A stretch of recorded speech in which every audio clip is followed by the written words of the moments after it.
Today, we're going to dive into a story that's just deeply unsettling. It sits at this bizarre intersection of youthful adventure, brutal international politics, and just profound tragedy.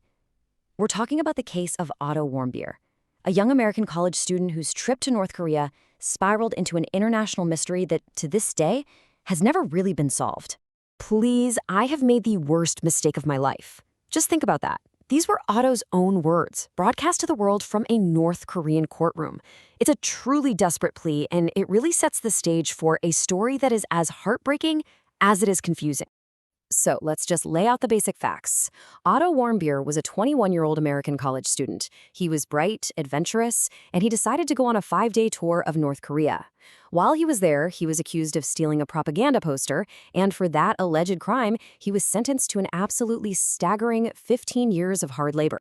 Now, he was eventually returned to the United States 17 months later. But the person who came back was not the person who left. He was in a vegetative state, and he died just days after his return. So the real question, the one that hangs over this entire story is, what really happened to Otto Warmbier inside North Korea? To even begin to understand what went so horribly wrong, we first have to understand who Otto was and what on earth he was doing in North Korea in the first place. So, who was this young man?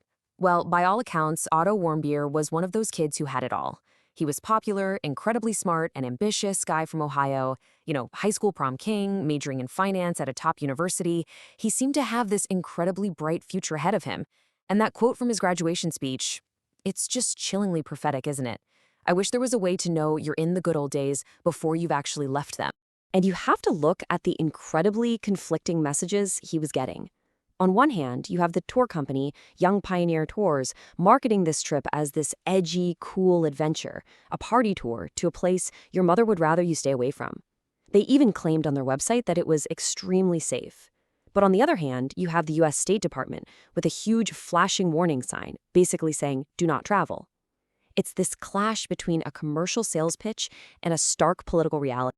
And this is the moment. This is where it all went off the rails.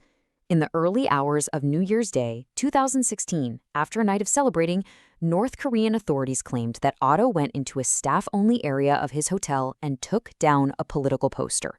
This one act, this would become the justification for everything that came next. All right, Section 2, the confession and the sentence. So after being detained at the airport while trying to leave, Otto basically disappeared. He was off the grid for weeks, until he reappeared in this deeply strange, staged press conference to deliver a confession. And the story he told in this confession was just wild. It was so elaborate, it was almost comical if the stakes weren't so high. He claimed that a Methodist church back home, a secret society at his university, and even the CIA had all conspired to get him to steal this poster. And the reward? A $10,000 used car. It's so obviously a script written for him by his captors. I mean, nobody seriously believes this story. The trial that followed wasn't even really a trial. It was a total sham. The whole thing was over in an hour. And what was the evidence? Grainy, disputed CCTV footage where you can't even clearly see who the person is, and, of course, his own forced confession. There was no real defense, no due process, nothing. And the sentence that came out of that 1-hour show trial? 15 years. 15 years of hard labor. It's just an incomprehensibly harsh sentence for what, in any other country, would be a minor act of vandalism, if that.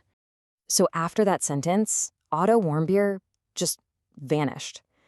And what followed was this long, agonizing stretch of complete silence, which was finally broken with the most devastating news you can imagine.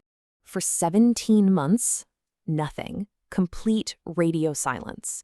Diplomats from the U.S. and Sweden, who handle American interests there, got nowhere.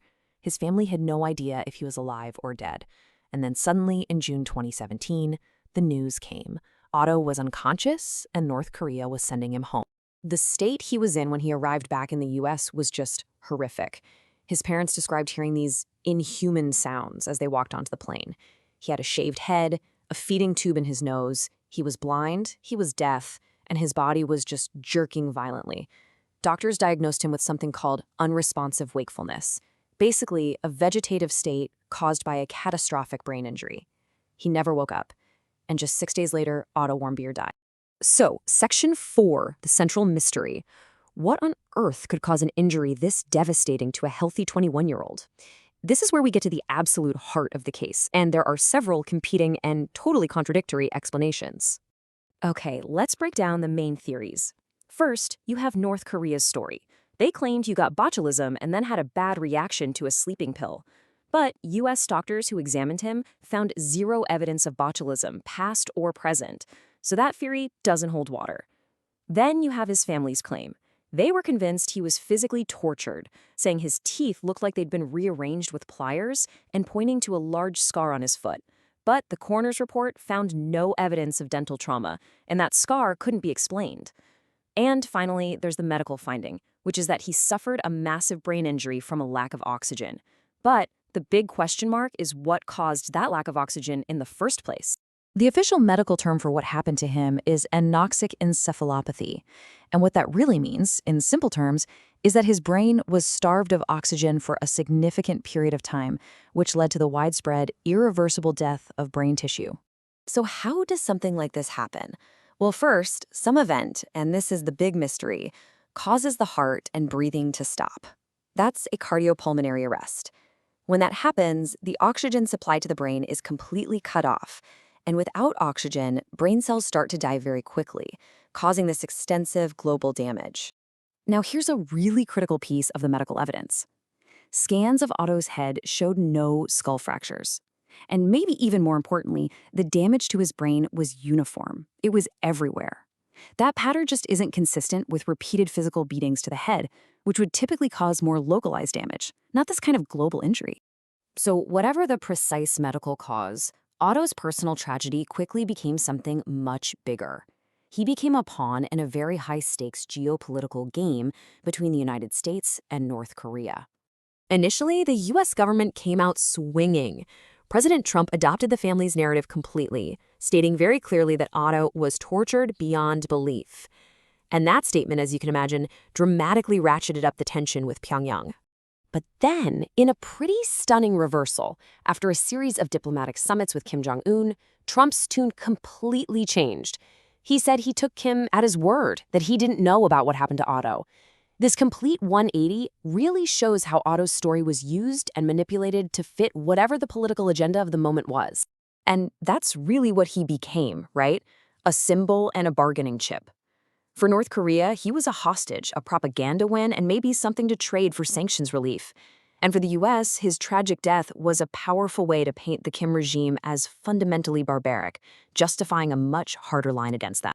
You know, in the end, we may never know the exact medical event that caused Otto's brain injury. Was it a specific act of torture, an accident, a suicide attempt brought on by despair? We just don't know. But maybe focusing on that specific medical question misses the larger, more undeniable point. A totalitarian regime took a 21-year-old kid, put him through a sham trial for a minor offense, and sentenced him to 15 years of hard labor. And while he was in their custody, something happened that caused catastrophic, fatal brain damage. That, right there, is the core of this whole tragedy.